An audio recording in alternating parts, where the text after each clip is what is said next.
नमस्कार साथियों, आप सभी का एक बार फिर से बहुत बहुत स्वागत है। साथियों, हर रोज की तरह आज भी हम लोग इस वीडियो में 3 टॉपिक को देखने वाले हैं।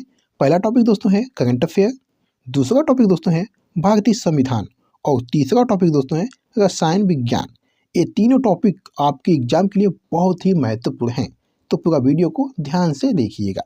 तो साथियों, आज है 24 दिसंबर 2025 और 24 दिसंबर 2025 के जो भी इंपॉर्टेंट करंट अफेयर बने हैं आज की इस वीडियो में हम लोग देखने वाले हैं। तो पहला प्रश्न साथियों है, निम्न में से किसे नासा का 15वां प्रशासक नियुक्त किया गया है? तो मेरे प्यारे साथियों, ये जेरेड इसाकमैन को नियुक्त किया गया है। ठीक है। अगला प्रश्न है, निम्न में से किसने transformational leader of the year 2025 का अवार्ड जीता है? तो मेरे प्यारे साथियों, ये जीते हैं जय शाह ने। ठीक है। अगला प्रश्न साथियों है, नकली नोटों से सुरक्षा बढ़ाने के लिए हाल ही में किस देश ने अपना पहला पॉलीमर बैंक नोट लॉन्च किया है? तो साथियों, ये ओमान देश ने लॉन्च किया है। ठीक है। अगला प्रश्न है, निम्न में से किसके द्वारा Salman Khan the sultan of Bollywood नामक बायोग्राफी लिखी गई है? तो मेरे प्यारे साथियों, ये आपका मोहर बसु के द्वारा लिखी गई है। ठीक है। अगला प्रश्न है, मैहर कास्टेलिनो कौन थे जिनका 81 वर्ष की आयु में निधन हो गया? बहुत ही अच्छा प्रश्न है साथियों। मैहर कास्टेलिनो कौन थे जिनका 81 वर्ष की आयु में निधन हो गया? तो साथियों, यह भारत की पहली मिस इंडिया थी दोस्तों। ठीक है। अगला प्रश्न है, निम्न में से किस शहर में 28वां दिव्य कला मेला आयोजित किया गया? साथियों, ये नई दिल्ली में आयोजित किया गया। ठीक है। अगला प्रश्न है, निम्न में से किस राज्य में भारत का पहला राज्य स्तरीय multi national park tiger corridor विकसित किया जाएगा? तो साथियों, ये आपका मध्य प्रदेश में किया जाएगा। ठीक है। अगला प्रश्न है, निम्न में से कौन 700 बिलियन डॉलर की संपत्ति तक पहुंचने वाले दुनिया के पहले व्यक्ति बन गए हैं? तो साथियों, ये एलन मस्क बने हैं। ठीक है। अगला प्रश्न साथियों है, पहला सैफ महिला क्लब चैंपियनशिप 2025 कहाँ आयोजित किया गया, जिसका खिताब जो है ईस्ट बंगाल एएफसी ने जीता है? तो सबसे पहले दोस्तों आपको हम ये बता दें कि सैफ का पूरा नाम क्या है। तो साथियों, सैफ का पूरा नाम है साउथ एशियन फुटबॉल फेडरेशन। ठीक है दोस्तों। तो साथियों, जो आपका पहला सैफ महिला क्लब चैंपियनशिप 2025 है, ये आपका दोस्तों काठमांडू में आयोजित किया गया था, जिसका खिताब दोस्तों ईस्ट बंगाल एएफसी ने जीता है। ठीक है। अगला प्रश्न है, निम्न में से कौन 4000 T20I रन बनाने वाली पहली एशियाई खिलाड़ी बन गई हैं? तो साथियों, 4000 रन बनाने वाली पहली एशियाई खिलाड़ी जो बनी है, ये बनी है स्मृति मंधाना। ठीक है। अगला प्रश्न है, किस राज्य सरकार ने कावेरी नदी डेल्टा में चिकने फर वाले ऊदबिलाव की रक्षा के लिए संरक्षक पहल शुरू की है? तो साथियों, ये आपका तमिलनाडु राज्य ने शुरू किया है। ठीक है।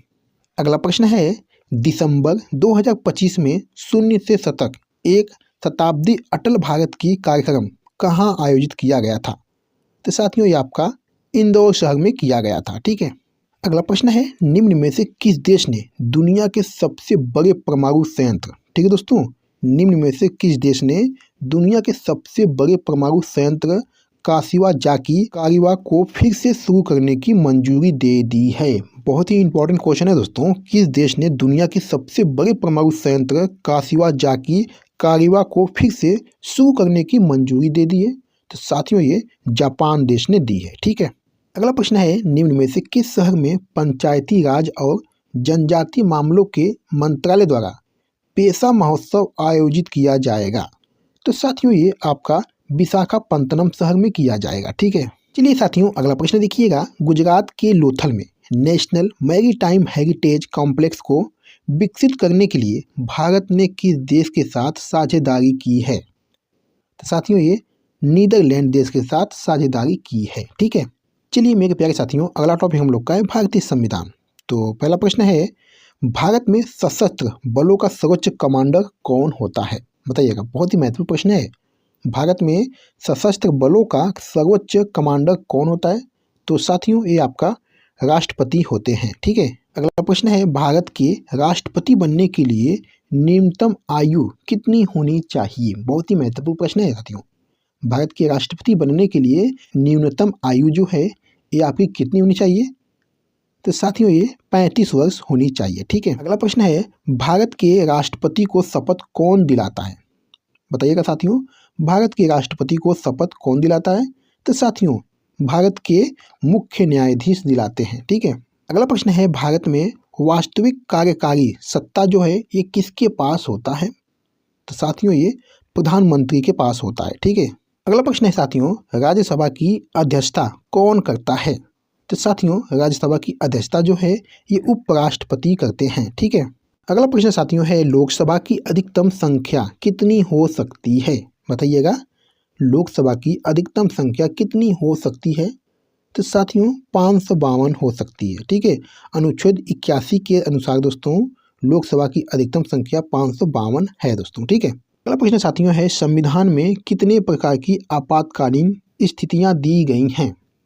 तो साथियों संविधान में 3 प्रकार की आपातकालीन स्थितियां दी गई हैं। पहला दोस्तों है राष्ट्रीय आपातकाल, दूसरा दोस्तों है राज्य आपातकाल, तीसरा दोस्तों है वित्तीय आपातकाल। ठीक है, अगला प्रश्न साथियों है किसी विधेयक को धन विधेयक घोषित करने का निर्णय कौन करता है? तो साथियों ये आपका लोकसभा अध्यक्ष करते हैं। ठीक है, अगला प्रश्न है लोकसभा को भंग करने का अधिकार किसके पास है? बताने का प्रयास करिएगा दोस्तों, क्या बनेगा इस प्रश्न का सही आंसर? लोकसभा को भंग करने का अधिकार किसके पास है? तो साथियों ये राष्ट्रपति के पास है। बता दें आपको कि प्रधानमंत्री की सलाह पर राष्ट्रपति जो है लोकसभा को भंग कर सकते हैं। ठीक है, अगला प्रश्न साथियों है भारत के प्रथम नागरिक कौन होते हैं? बताने का प्रयास करिएगा, बहुत ही इंपॉर्टेंट क्वेश्चन है दोस्तों। भारत के प्रथम नागरिक कौन होते हैं? तो साथियों ये राष्ट्रपति होते हैं। ठीक है, तो चलिए मेरे प्यारे साथियों अगला टॉपिक हम लोग का है रसायन विज्ञान। पहला प्रश्न साथियों है साबुन बनाने में कौन सा रसायन प्रयोग होता है?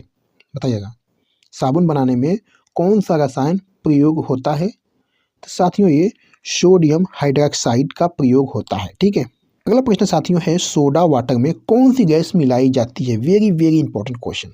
बताइएगा क्या बनेगा इस प्रश्न का सही आंसर दोस्तों? सोडा वाटर में कौन सी गैस मिलाई जाती है? तो साथियों ये कार्बन डाइऑक्साइड गैस मिलाई जाती है। ठीक है, अगला प्रश्न साथियों है किस उर्वरक को यूरिया कहा जाता है? किस उर्वरक को यूरिया कहा जाता है?